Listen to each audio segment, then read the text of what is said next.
the Gemara quoting a pasuk in Nochum, and it interpreted to mean that the person, even if he has limited means, he should give tzedakah. He should shave off some of that money and give it to tzedakah. So even if a person with limited means should give tzedakah, definitely a person has more than limited means. He has excess, he definitely should give tzedakah. But it uses the term nagozu. You should shear off from your money and give it to tzedakah. So it says, why? So the Gemara says, what is it analogous to? You have two sheep. You have a sheep that's shorn, and you have a sheep that's laden with fleece. And they both go through the water. The one that doesn't have the fleece, he makes it through because he's not weighted down. But the sheep that is laden with fleece because it becomes absorbed with water, that sheep drowns. It's not able to get through. But one second. I mean, what is the analogy? If HaKadosh Baruch Hu gives you wealth, you have people say, people who understand it, they say, I'm only God's custodian. I'm only his custodian. So what happens, person runs the fund, we have to invest all the money after so many years. It has to be all invested. What happens if you don't? It's a problem. Hashem gives you a certain degree of wealth. You were supposed to give it away. What happens if you didn't give it away? That means you weighed it down. Being weighted down, you understand, that's going to pull you down. But if you shaved it off and you gave it away, so you're not going to be weighted because you did what you're supposed to do with that money. You gave it away to tzedakah. See, he says, even the person with limited means, within, he has his own table of what? Of giving tzedakah. He also has to shave off some of it. Drowning is the kitru, that's the prosecution. In water, it absorbs it. It's weightier. No. So a person who doesn't have that much, it's not. But everybody has to shave. Everybody has his weight limit. Ini sicha. The pasuk concludes ini sicha. What does it mean? Ini sicha. It can either mean I will afflict you or I will respond to you. Omar Marzucha afilu oni amispanis min tzedakah. Even if a poor man, who's actually he's sustained by charity, he asks it tzedakah. He has an obligation to give tzedakah. Everybody in his own context has to give some degree of tzedakah. What lo encha owed? What does it mean lo encha owed? Tony Rav Yosef shuvei marlo simone anius. It's interesting. There will no longer be signs of impoverishment. It's a funny way to say it. To say lo ye'oni, he will not be poor. What do you mean? Emar lo simone anius. He will no longer have signs of impoverishment. You have the question I'm asking, Ernie? The terminology. It says a person who gives tzedakah. What does it mean? Lo encha. Emar. First of all, what does lo encha mean? I will not afflict you. So what's affliction? A person who feels in need. Right, you're afflicted. What about you have nothing? You don't feel afflicted. Right, Reb Chanina Mendoza, it was dailo b'kav churub mi erev Shabbos at erev Shabbos. It was dailo. It was sufficient. He didn't need more. Reb Chanina Mendoza was afflicted. He wasn't afflicted. He had no simone anius. He wasn't worn down because of it. So the whole idea of being samech b'chelko. A person is truly samech b'chelko. Even if he's lacking, he's not. He won't show signs of anius. Mrs. Hanina was afflicted. Again, we're talking about. Firstly, you don't know that. I thought that we learned that. I once said over. I quoted Rabbi Kalatsky. He was at a Torah or a dinner, and he spoke about the schools not paying sufficient salaries. So the board says, wherever Chanina Mendoza, no, he should be the teacher. The Rebbe should be Chanina Mendoza. So Rabbi Yaakov says, what about Mrs. Chanina Mendoza? You expect her to be Chanina Mendoza also? That was his That was his criticism of the boards in day schools. No, but it wasn't the story that she complained to him and he took the leg. No, she didn't complain. It's true. Her suffering was. She sent it back. No, she has to be when she had the dream. that everybody's sitting with a three-legged table, and her table's missing a leg. She realized what it cost her. Right. Okay, so then Mrs. Hanina understood what Rabbi Hanina understood. Yes, but she suffered. I mean, She felt in need. Yes. She felt denied. I know she suffered. She felt denied. Okay. So is Sameach B'Chelko a reward, or is that just Sameach B'Chelko. Is that something that just people achieve on their own without it being a reward? Well, it's a siyata d'shmaya. It's not simple to be a Sameach B'Chelko. You have to envy. Envy. The Gemara says a person who's truly envious, his life's not a life. Why? Because whenever you see other people have it, it just eats you up alive. It's Gemara at the end of Pesachim. The Gemara says a person who has an uncontrollable temper, person has envy, these characteristics do not give you peace, not for a moment, your whole life. Because you always see other people, what they have and what you don't have. There's always something to get upset about. Gemara says, Ein lo chayim, he has no life.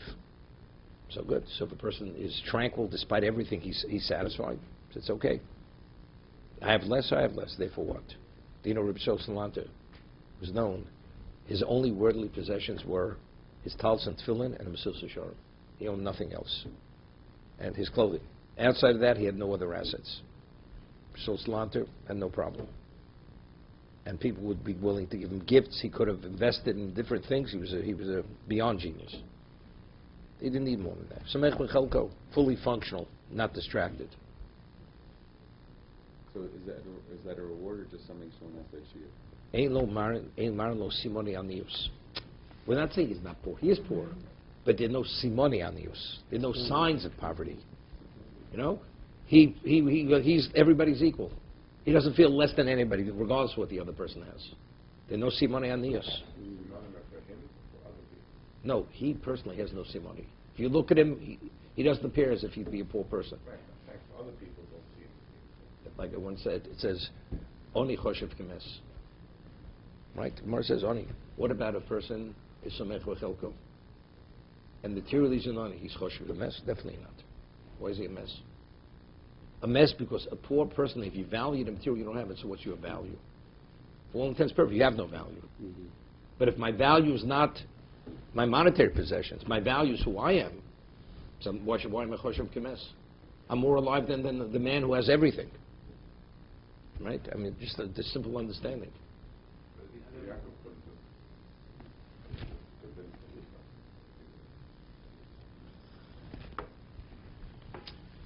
You know, it was Docho B'Kash. The Gemara says, Ramaliel, when he would engage with the heretics, he would give an answer. The Gemara says, but you know, there's a flaw in the logic. He says, doesn't make a difference, just pushing them off. Because where's Eliphaz coming from? Eliphaz, he's Esav's son. So what is his value? Material. So for him, what's Choshev Kemes? If I give everything, you've killed me. But if he understood who Yaakov was, of course, he is, of course not.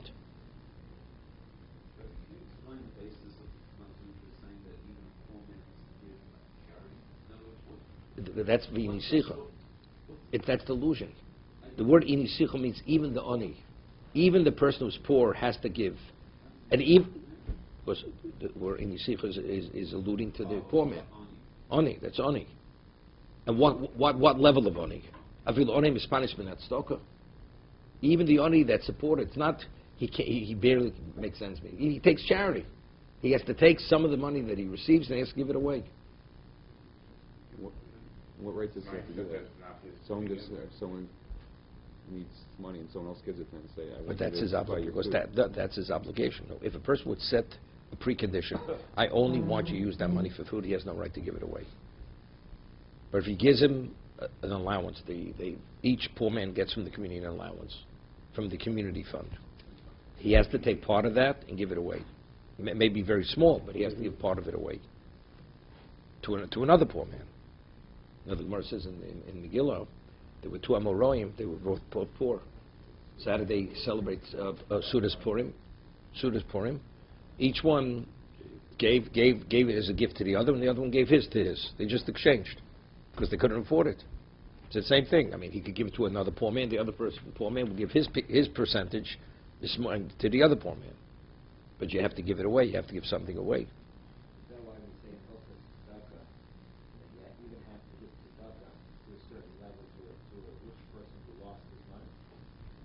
not learn Hilchos Tzedakah now. So that'll be breakfast too if you want to discuss it. Long list. You know, Reb Chaim Shmulevitz, what he said, you know, Yaakov, you know, he said 33 words to Paro, and because of those 33 words, he had 33 years taken from his life. So the question is, if you add up the words, it's less than 30. So, no, that's not what he says. See, he says Paro saw that he looked beyond aged. So he says, no, it's not that. It's my years are less than my forefathers, but I had tremendous suffering. So I prematurely aged. So Reb Chaim Shmulevitz says he was punished for appearing to be prematurely aged. Because if he would have experienced what Hashem did for him, as he should have, he wouldn't have aged. He only was warned because he suffered. But if he understood what Hashem did for him, he wouldn't have had that degree of suffering. 22 years. No. But it was more it wasn't, no. It was Dino. He says, if you would have recognized what I did for you, despite everything, you wouldn't have been worn down to the degree you worn down. So why did you look as you look? Because you didn't process it properly. So appearing aged, that's the claim against Yaakov. The Orach Chaim HaKodesh, in the end of Dvarim, he cites a Chovos HaLevavos. He says that a Chosid, his face glows with joy, and internally he's grieving over his failings. Outwardly, the Chosid has to show tremendous joy. You're fortunate. You don't wear your life on your sleeve. That's what he says. The same idea, because if you're a Chosid, what do you have to display? Confidence, simcha. Whatever Hashem does, you know, I'm fortunate, I'm privileged, regardless of what your predicament is. Internally, but what do you worry about? Not that you don't have, because maybe you failed. So he's always worried about us failing or grieving over when he did fail.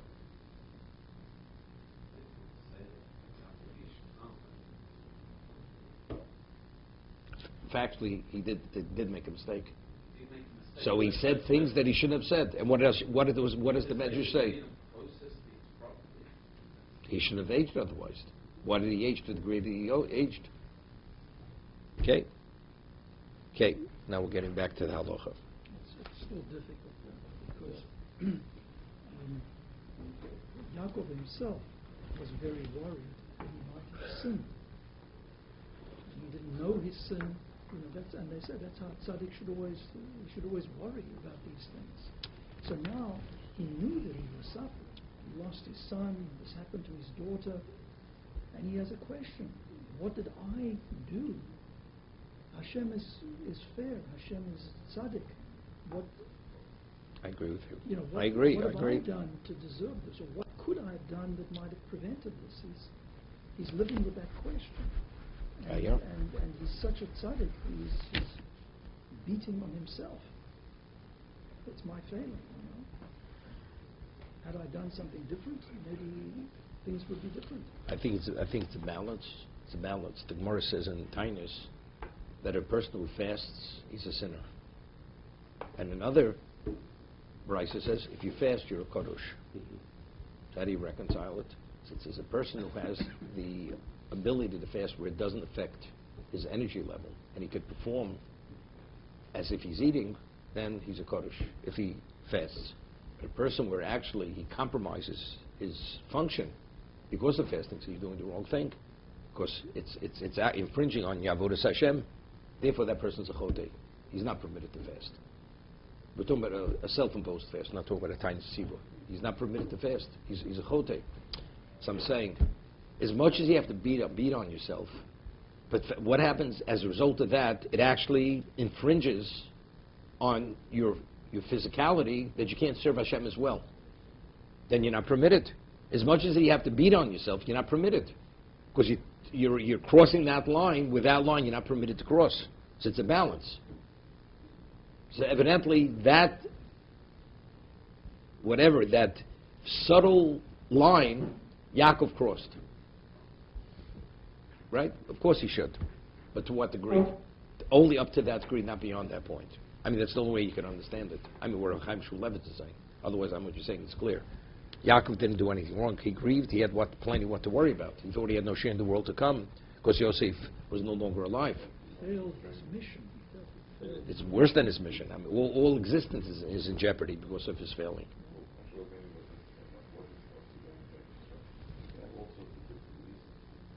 Why, what caused, what the reason was that he didn't go in. Okay. So maybe Yaakov was also like that. Maybe he was supposed to live a certain amount of time. But we're quoting a Chazal. Yeah. He was supposed to live 180. He had those years deducted from his life. Right. So because he said 33 words, so he only lived 147 years. So see, if you count the words, so that's what we're discussing. Okay, let's go further. The Mishnah says that if you bring a get in Medinas Hayam, one has to say Ponei Nechtam, for all the reasons we've discussed. Now, what's Medinas Hayam? If you look at the border of Eretz Yisrael, what's Medinas Hayam? So it says, Rabbi Yudah mirekem lemizrach, and the Mishnah tells us in each direction, from Rekem to Mizrach, from Rekem to the east, and Rekem is also part of the Chutz La'aretz. Rekem is not part of Eretz Yisrael, so if you bring a get from Rekem to Eretz Yisrael, one has to say Ponei Nechtam, as if you brought it from beyond that location. Right? That's the Mishnah. Then it says Aku Litzafon, Aku to the north. Mm-hmm. Beyond Aku is Medinas Hayam, and Aku is the equivalent of that, of the north. Somewhere it says, I'll get you a map. Lemeimer Aku Litzafon Eretz Yisrael Kaimo. So evidently, according to what the Mishnah is saying, Aku is to where? It's at the furthest end to the north. Of course, we're saying the north is Medinas Hayam, and Aku is the equivalent of that. Although it's abutting the border, nevertheless, it's the equivalent of the north. So if you bring a get from Aku, it's like bringing it from overseas. Same thing. But we're saying that's the most northern location beyond the border is Aku.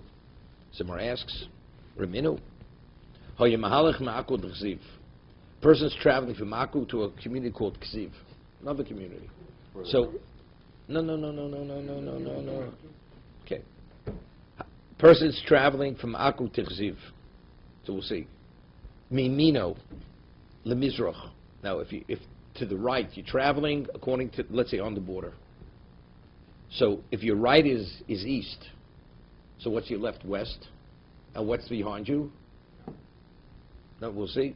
No, you're going from north to south. We'll see in a minute. You're going from north to south. Mimino lemizrach haderech tmeyo. Discussing mishum eretz amim. Rabbinically, Chazal say, the Merces and Zvochim, there's an expression, virgin soil. What is virgin soil?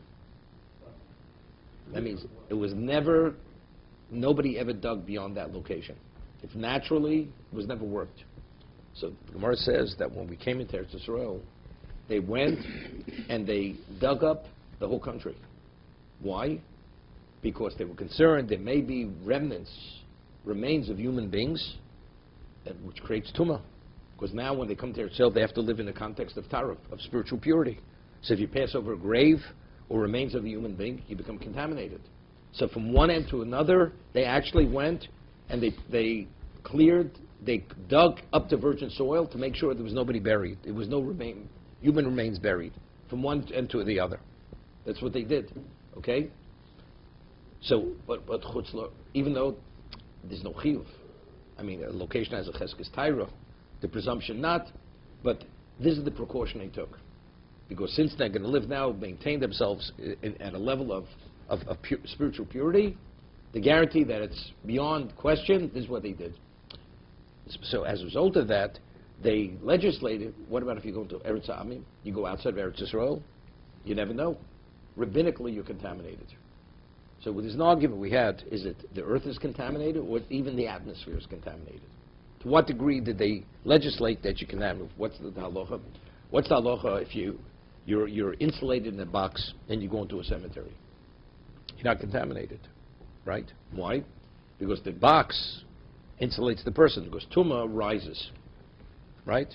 It rises. So if you have a box insulating you, it doesn't penetrate the box, so watch, so you protect it from the tumah. What about if the atmosphere is tummy? The box doesn't help you. So the Gemara says, if you hold it's gush, it's the earth, the box, you go into Eretz Yisrael in a box, you're not going to become tummy. But if you hold it's avira, it's the atmosphere is contaminated, you can be in a box, doesn't make a difference. It's the location. The location contaminates. So they legislated chutz loretz eretz ha'am means the chutz loretz is metame. We treat it like you came in contact with the dead. So it says mimino lemizrach haderech tmeyo mishum eretz ha'amim. To the right, which is to the east, that area is what contaminates mishum eretz ha'amim. Uptur min ha'maiser. Umin ashvius. What about if something grows there, vegetation or fruits? It's like that's chutz loretz. So therefore, one doesn't have to tithe it, and you're permitted to work the location. Shvius has no relevance. The laws of shvius. Achi yivodaloch shi chayeves, because sometimes the border goes in. So even though you're walking a straight line, it's not continuous. What happens if it juts out the border? So you're going the straight line, but Eretz Yisrael could jut out. So to your right now is no longer Eretz Amim. So Meiser applies there, right? If anything grows there, you have to tithe Meiser. And what? And the laws of Shvius apply over there. Because a border is not just a straight line. So even though when you began, or for an extended period, everything's Eretz Amim, but what happens if the border extends itself? So now all of a sudden, even though you walk in the straight line, to your right now is Eretz Yisrael, it's no more chutz loretz, right? No. We're talking about a person doesn't have the map. So he says, Achi vodaloch, he says, you could treat it like Eretz until you know factually, Shi chayeves. What happened to Smolo Lemairav? What about his left? If the right side is the east, subject to the left, his left is what is west? Haderech Torah, because that's Eretz Yisrael.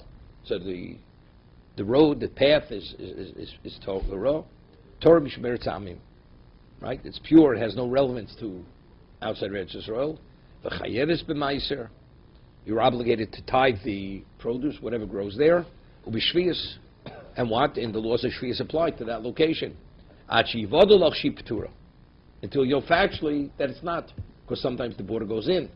So if the border goes in, even when you walk in the straight line, it could be to your left, it may be Eretz Amim, eventually. So what shall we say about the original land, about the borders of the original land? How did they know when they went from the territory of Ruvain in? There was no natural border. It wasn't like they crossed a river. They did. They crossed the Jordan. Now is the Jordan considered the border?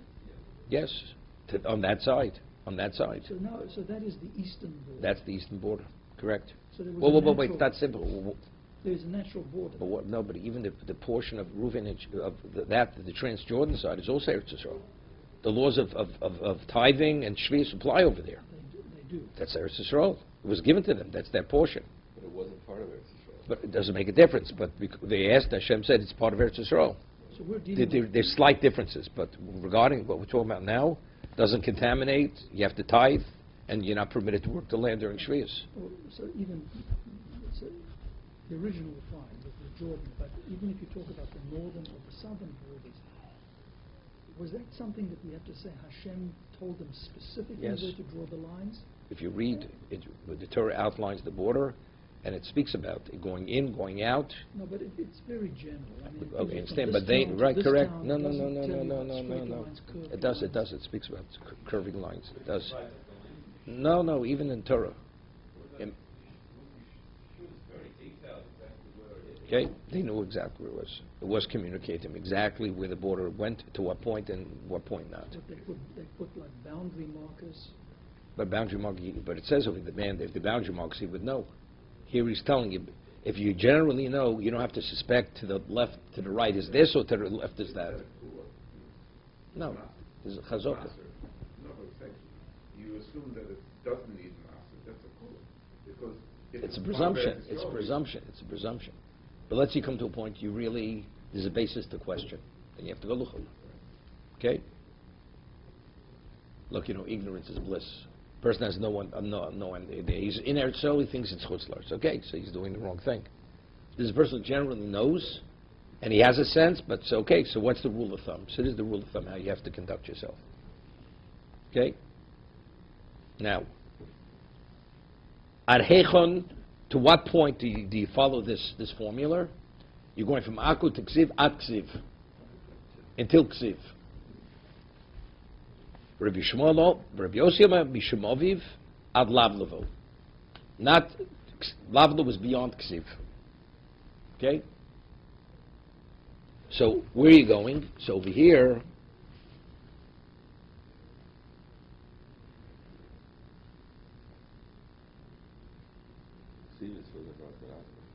Uksiv Mitzom Mizrochis Tzvonis.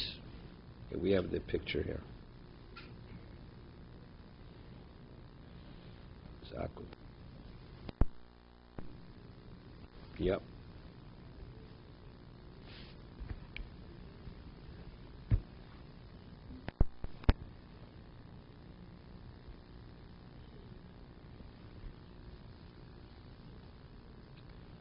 So Bishori, okay. So Omar Abaye Ritzua Nafko Yov Tanasimna. Stop. Ritzua Nafko. It's true. It's not the most northern part, but there's a piece of land jutting out from Aku, which extends itself beyond. Aku is not the most northern location. It's not.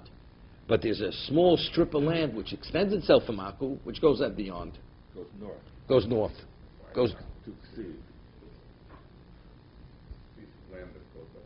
No. Aku is. No, we're referring to Aku as north.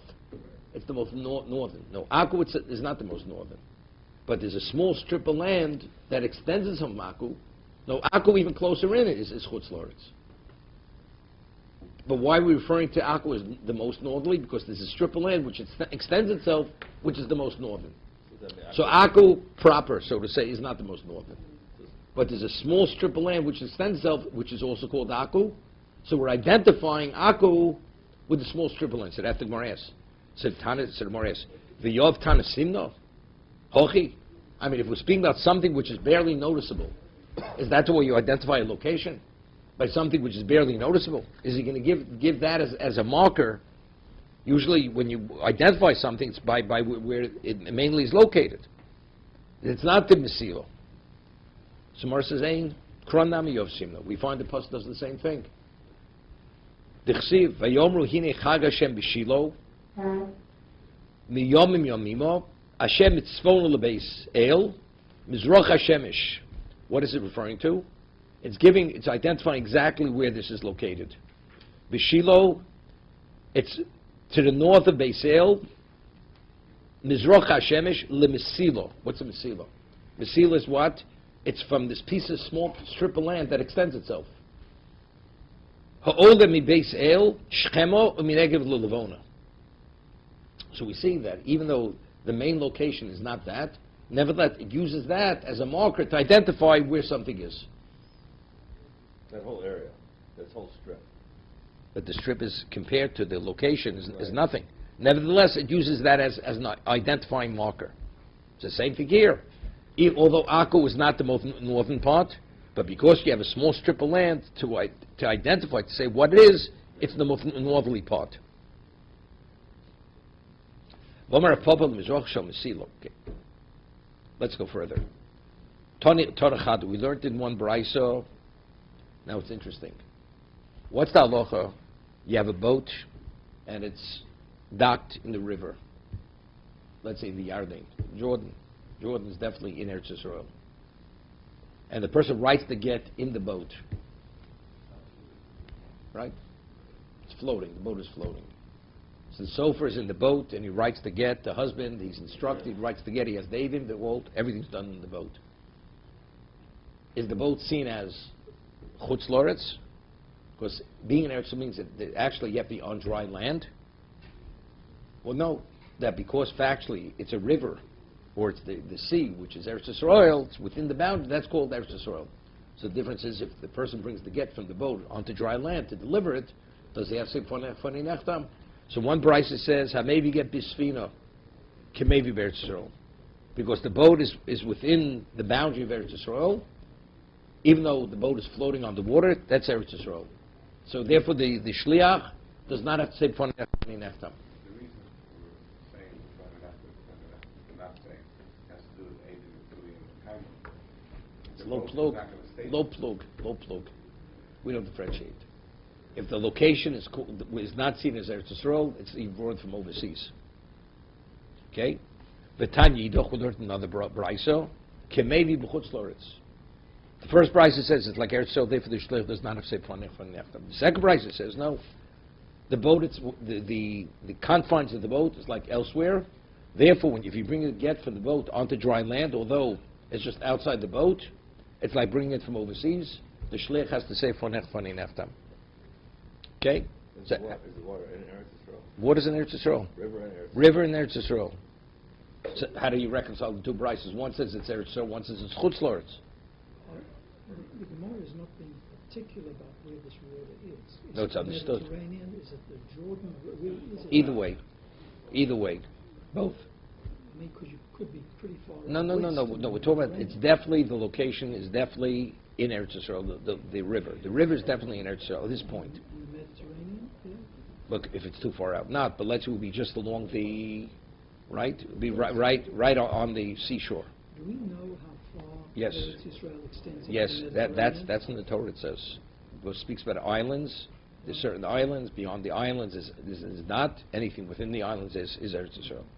Okay, but we have two prices we have to reconcile. One says if you bring it from the boat into Eretz Yisrael, you don't have to say. So seemingly the boat, because it's floating on water which is above the seabed, or the riverbed is Eretz Yisrael. That's called Eretz Yisrael. The other one says it's not. So how do you reconcile? Is it or is it not?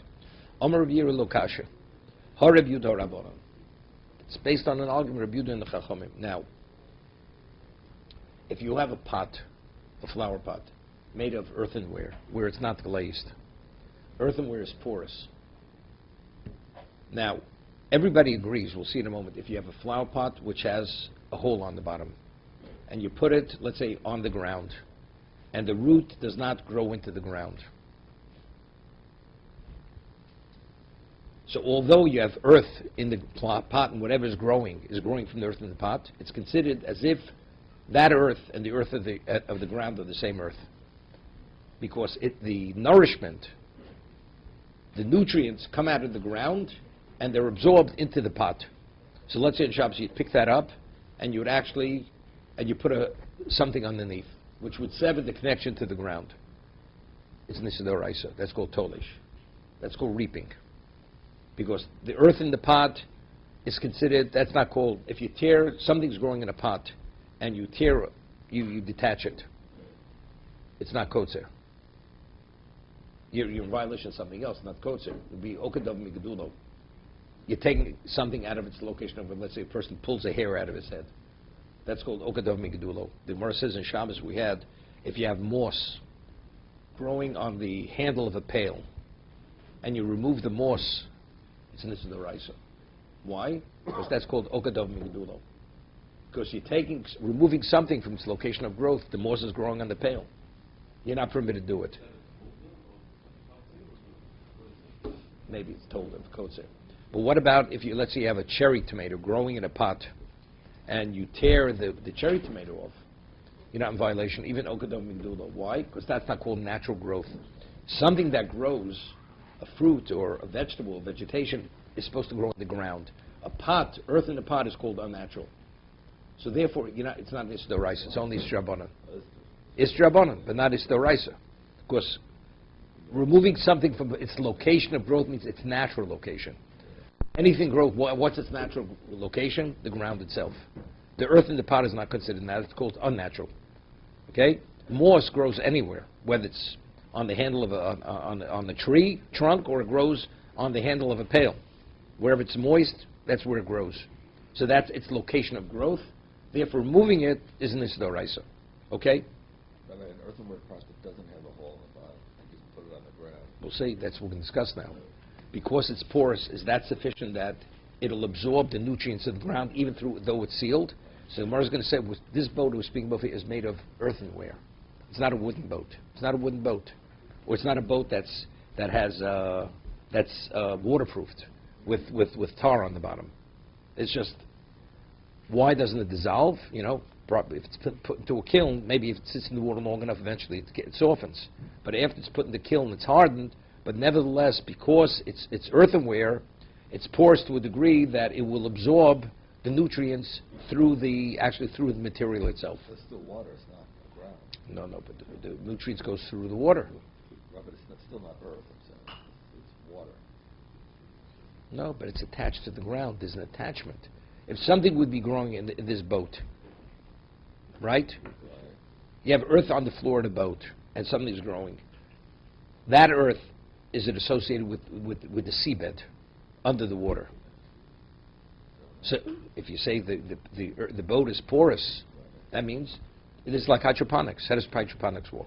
It goes through the water and it's absorbed into whatever's growing. So if you would actually remove that, whatever's growing in the boat from the earth, it's in the storaisa. That's kosher. Because that's considered attached to the ground. It's like you have a pot on stilts. So the water is to the seabed. Not the water, it's the seabed. The nutrients filter through the water. Right, but it's still water, though. It's not earth. Let me ask, let's say you have the root, it goes through the water, attaches to the ground. Okay, then I can understand. Wait, it's the same thing. The nutrients going through the water, that's the attachment. That is the attachment itself. Okay.